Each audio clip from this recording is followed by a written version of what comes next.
Good morning, and thank you for joining us on Newsline. We're airing live on NBT Radio Thailand FM 88 and NBT World. It's Sunday, December 20th, and my name is Surapan Lautaranarit.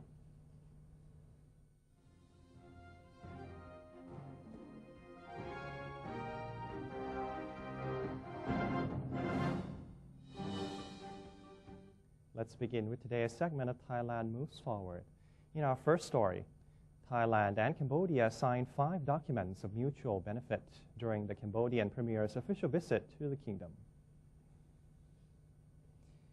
The Prime Ministers of Cambodia and Thailand co-chaired the second Thailand-Cambodia Joint Cabinet Retreat at the Inner Santi Maitri building at Government House in Bangkok.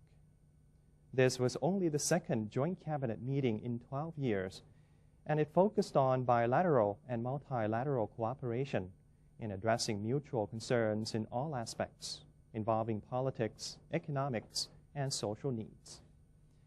The Cambodian and Thai premiers witnessed the signing of the 5 documents: the joint statement of the second joint cabinet retreat, a loan agreement on construction of Satungbot cross-border control facilities and access road to National Road No. 5 project, the Kingdom of Cambodia, a memorandum of understanding on labor cooperation, and the agreement on the employment of workers. The government is scheduled to broadcast its one-year performance next week, according to the Thai Premier. In its national televised address, Prime Minister General Prayut Chan-o-cha urged members of the press and the public to take note of the annual progress report of the administration, which will be announced between December 23rd and 25th. He said the public will be informed of the government's past achievements as well as future plans. According to him, all sectors will get an opportunity to ask questions and share their thoughts and suggestions, which will allow the administration to draw up appropriate solutions to existing problems. He said there would be positive announcements as a New Year's gift to the people. General Prayut Chan-o-cha, the Prime Minister, has asked agriculturists to adopt clean and efficient technologies in their farming. The Prime Minister pointed out that efficient and clean technologies are a key to preserving natural resources and the environment, and added that Thailand should consider using new technologies in reducing greenhouse gas emissions. He then asked farmers to refrain from burning crops and to use other methods to terminate unwanted plants. General Prayut said he had made it clear when he spoke at the 2015 United Nations Climate Change Conference, or COP21 in Paris, that all countries must work together to cap the planet's warming by no more than 1.5 degrees Celsius for the next decade. According to him, failure to do so would be problematic and likely result in melting ice caps, floods, and numerous natural disasters. The official commencement ceremony for the Thai-Chinese railway construction has been held at Chiang Rak Noi train station, Ayutthaya province. Deputy Prime Minister Air Chief Marshal Prachin Chantong and Chinese State Councillor Wang Yong led the ceremony with other important state officials from both countries, gathering to celebrate the project's commencement. Construction is expected to start in May next year and should take 3 or 3 years and a half to complete, stated Thai Transport Minister Akom Term Pithiyaphaisit. The Thai-Chinese Joint Railway Development Project, worth 530 billion baht, will cover 4 routes: Bangkok-Gang Khoi route, Gang Khoi-Nakhon Ratchasima route, Gang Khoi-Maptaput route, and Nakhon Ratchasima-Nong Khai route, with an estimated total distance of 845 kilometers. The routes will be connected with existing lines in Laos, heading up to Kunming, China, and also other lines in Malaysia and Singapore. Chiang Rak Noi train station, owned by the State Railway of Thailand, will be developed as the operation control center in managing overall railway traffic. The designed railway will come with 1.435-meter standard gauge dual tracks and will also support the work of the existing 1-meter gauge tracks and future projects. Once the project is completed, Mr. Akom added that the train will be able to run at a speed of up to 250 kilometers per hour, with each train equipped with 8 passenger carriages, being able to accommodate up to 613 passengers. Meanwhile, trains for cargo shipment will be able to run at 120 kilometers per hour.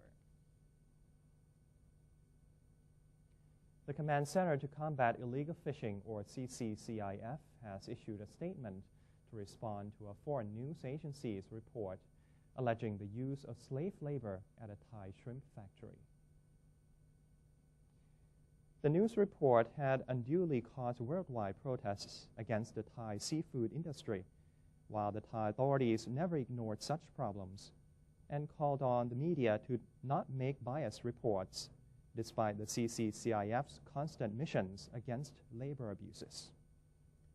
The government of Thailand has been working hard to combat illegal labor and slave labor, particularly in relation to fishery workers, and assigned the CCCIF, established in April 2015, to raise employment standards in the Thai fishing sector.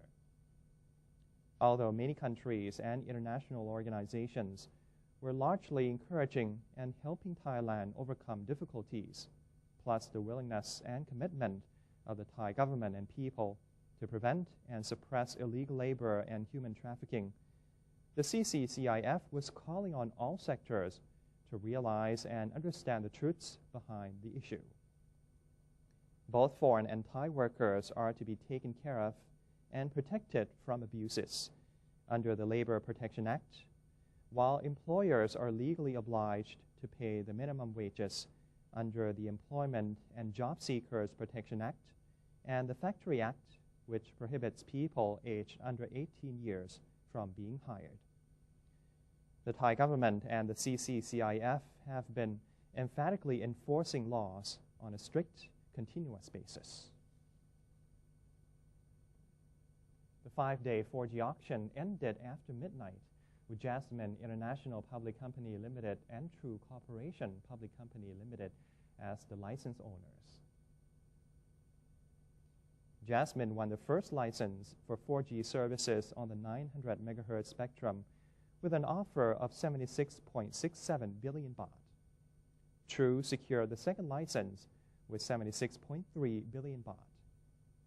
To investor surprise, Total Access Communication, or DTAC, and Advanced Info Service, or AIS, lost the bidding.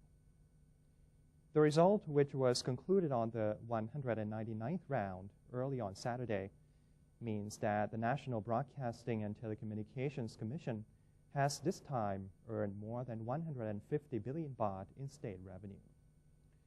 The total from mobile spectrum bids this year has surpassed 232 billion baht. The revenue from the 4G auction on the 900 MHz spectrum in Thailand is the second highest after Hong Kong. Among the many big city attractions of Bangkok is a unique museum. It is a place that you visit in person, but once you're there, you only need your ears.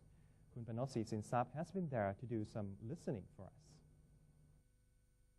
The Museum Siam, a division of the National Discovery Museum Institute, is presenting a sound installation exhibition on the theme I Hear.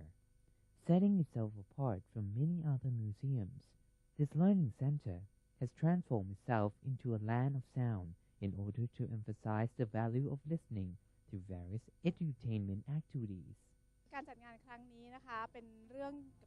The activity we are organizing right now is an added activity beyond our usual exhibition.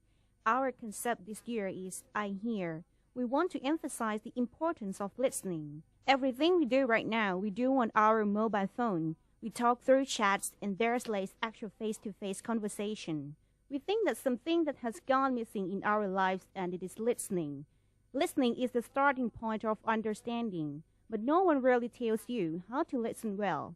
So, in our special presentation for our 6th annual Night at the Museum exhibition, we would like to bring listening skills to teach visitors. Listening ability is in everyone, but we don't fully utilize it. So, we would like to revive that by setting up 6 activities so that after the visit, you will learn the fundamentals of listening and you can bring it back and use it every day. And we will wrap up your visit with a show that will utilize your hearing ability by closing your eyes and using your ears to see what's going on around you. It will be a very fulfilling visit. The 6 stages are being separated into various contexts of time to see how people utilize their listening skills in ancient times and the development of listening up until now and our modern forms of communication. People coming here say they really enjoy the event. I think it's a very great concept because nowadays people speak more than listen. But I think listen is more important than speaking because if you listen to each other, you will know what your friend trying to say, what they truly feel. So far, activity would be the dubbing. It's funny and enjoying the movie while you pretend to be something that you are not. รู้สึกดีใจฮะที่แบบว่ามิวเซียมสยาม I'm glad that the museum is organizing this activity. It's something new, especially with the opening and closing times. They make this museum also available at night. I have learned a lot, and personally, I think that listening is very important. We need to use it every day to communicate. I got to learn to pay close attention to what people are saying to me, what they need of me, so I know what to do. I am very happy as I get to learn a lot and am very interested in many activities. I like the Morse code. I like the dubbing room. I get to act along with the sound. This special sound installation only comes along once a year, and each year it lasts only 3 days. This year, the event is on until December 20th. Opening time is between 4 p.m. to 10 p.m. So do come by the special museum to learn to better utilize your hearing ability. The event is all for free at Museum Siam at Tha Tien, Bangkok.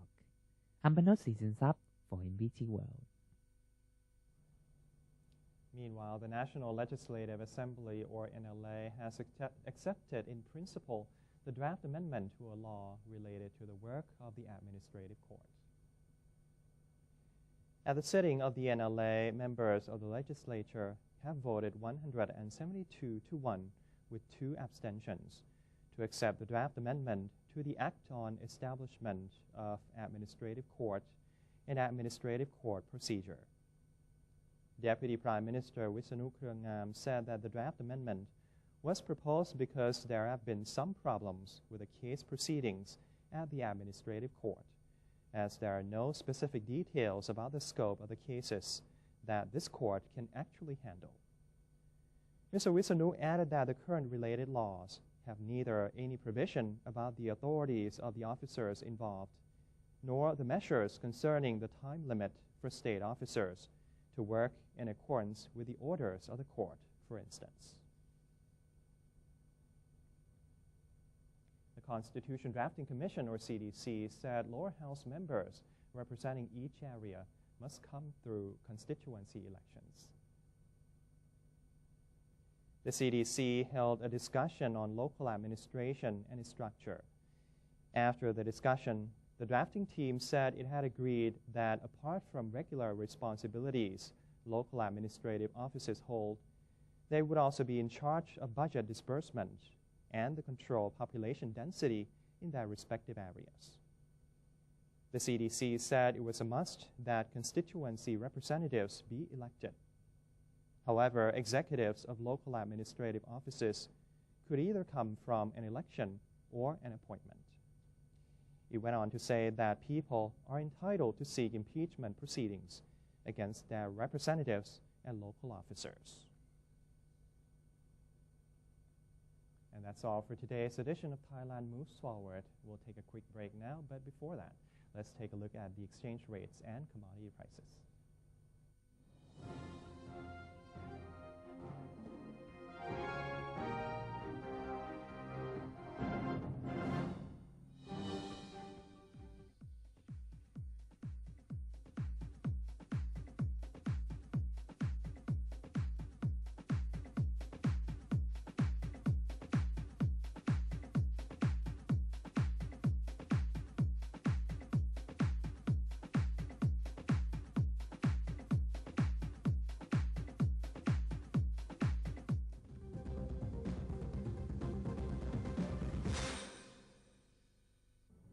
Welcome to ASEAN, a community comprised of 10 countries, each with its unique culture and history, now unifying to bring added prosperity to the region.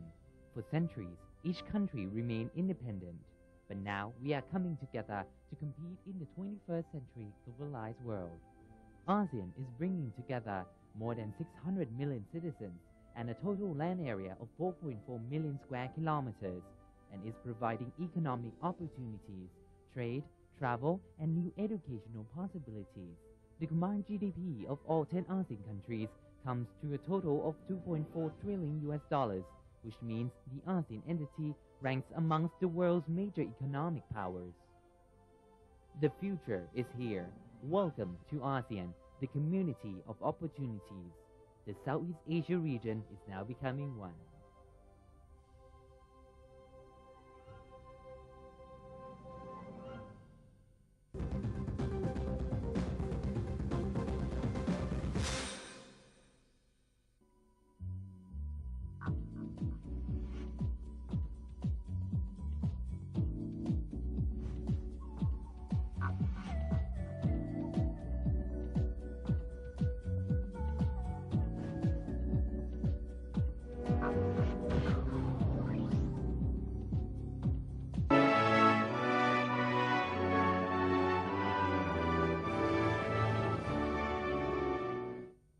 Welcome back. You're watching Newsline. As the ASEAN community will be open in 11 days, Thailand has declared its stance at the World Trade Organization, or WTO, meeting in Kenya, stating that the country is ready to cooperate in discussions on various issues. Vice Minister of Commerce Winitchai Jamjang delivered his statement at the 10th WTO meeting in Kenya's capital, Nairobi. He reiterated Thailand's readiness to cooperate in the discussion over trade liberalizations. Thailand wants to keep the issue of export subsidy separate from domestic industry safeguard measures, as linking the two issues could further complicate talks on canceling export subsidy. As for the ITA product expansion negotiations, members agreed on eliminating duties on 65% of 201 IT products. The remaining IT products taxes are set to decrease within the next 5 years. 53 member countries will participate in the agreement, representing 90% of the world trade in information technology products. ASEAN member states which have participated in the ITA expansion include Singapore, Malaysia, the Philippines, and Thailand. The agreement will be effective in July 2016. Annual trade in these 201 products is valued at over $1.3 trillion per year and accounts for approximately 7% of total global trade. Thailand's IT trade in the world market stands at $60 billion. Many of the country's export products include digital and video cameras. Foreign investment in Thailand in the IT sector stands at $70 billion, employing 65,000 people. Now, the Thailand Convention and Exhibition Bureau, or TCEB, is preparing to organize a trade seminar in Chiang Mai province early next year. According to TCEB board member and secretary Noparat Methawi Gunchai, the UFI Open Seminar in Asia 2016 aims to educate business operators on the future role of digital marketing in the exhibition industry. Established in 2002, TCEB is tasked with promoting and expanding business events and investment to different regions in the country. The top 5 Thai cities for meetings, incentives, conferences, and events, or MICE, are Bangkok, Phuket, Songkhla, Chiang Mai, and Khon Kaen. Asia Pacific Regional Manager of the Global Association of the Exhibition Industry, or UFI, Marco Crane, said Thailand was chosen as the venue for the event due to its steady growth in the business event industry. He disclosed that the country's event management increased by 27 to 33%, whereas that of other countries in the region grew by 20%. Okay, so Thailand is the largest exhibition market in Southeast Asia. And when we look at exhibition markets, we look for a number of key factors. One is infrastructure, and Thailand has that, just fantastic infrastructure. Everything from the hotels to the venues, where you have a world-class portfolio of venues, has a strong economy that is export-oriented, and a dynamic group of exhibition organizers to launch new events, to support events. And finally, the government itself. You need to have a government that understands the value of exhibitions and supports them, and you have that with TCEP. Mr. Cochrane added that Chiang Mai was the ideal city due to its location in the Greater Mekong sub-region. The event will take place at the Chiang Mai International Exhibition and Convention Center from February 25th and 26th, 2016. The exhibition industry itself has changed very little in 100+ years, but at UFI we anticipate the next 10 years will bring more change than we have had in the past century. And that is right down to the types of technologies that are shaping how people behave at events. You have apps on the venue floor that allow visitors and exhibitors to find each other to facilitate meetings. You have what's called Wi-Fi mapping or heat mapping, which allows the organizer to track people's movement across the venue floor. And then you also have online platforms which allow events to extend past the life of the event. So if an event is a 3 or 4 day event, you have an online platform like an Alibaba that allows the participants to continue interacting after the event is over.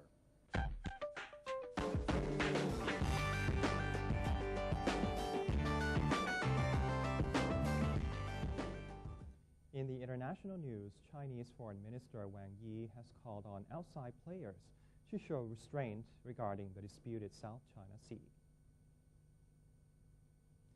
Minister Wang said China understands that some non-regional actors may look at the region with concern, adding, however, that these states must also make efforts to ensure that the region remains stable, instead of simply stoking the tensions or playing states off against one another. Wang was speaking to reporters in Berlin, where he was meeting his German counterpart, Frank-Walter Steinmeier. China claims almost all of the energy-rich waters of the South China Sea, through which more than $5 trillion of maritime trade passes each year. The Philippines, Brunei, Vietnam, Malaysia, and Taiwan have overlapping claims. The United States said it is looking at Chinese complaints that a B-52 bomber recently flew near a Chinese artificial island in the South China Sea, a sensitive issue because the two powers disagree over Beijing's territorial claims in the region. The winners of Stockholm's annual gingerbread exhibition were announced on Saturday, with this year's creations inspired by rising global population densities and urbanization. The competition is organized by the ArcDes Center for Architecture and Design and is in its 25th year. This season's theme focused on new ways of living, different ways to construct. Bakers were allowed to send in pictures and videos of their creations as part of a new push to allow a digital alternative to the exhibition. Judges received 150 contributions in this category and displayed the entries on screens. The exhibition draws many visitors, both old and young, who come to admire the miniature architectural designs. The competition is split into 3 categories, including one for children up to the age of 12 and one for elite architects and designers. The latter category has attracted entries from some of Sweden's most promising young creators. And that's it for today's edition of Newsline. If you have any comments or suggestions, please feel free to email them to us at newsline.nbt@gmail.com. You can also follow us on Facebook or visit our website at thainews.prd.go.th/en. And for now, we're going to say goodbye with some footage of Miss Spain, Mireia La Laguna Arroyo, who was crowned winner of Miss World 2015 at the Beauty Crown Grand Theater in Sanya, China. สุรพัฒน์เหล่าธารณาริศ Thank you for your company and have a wonderful day สวัสดีครับ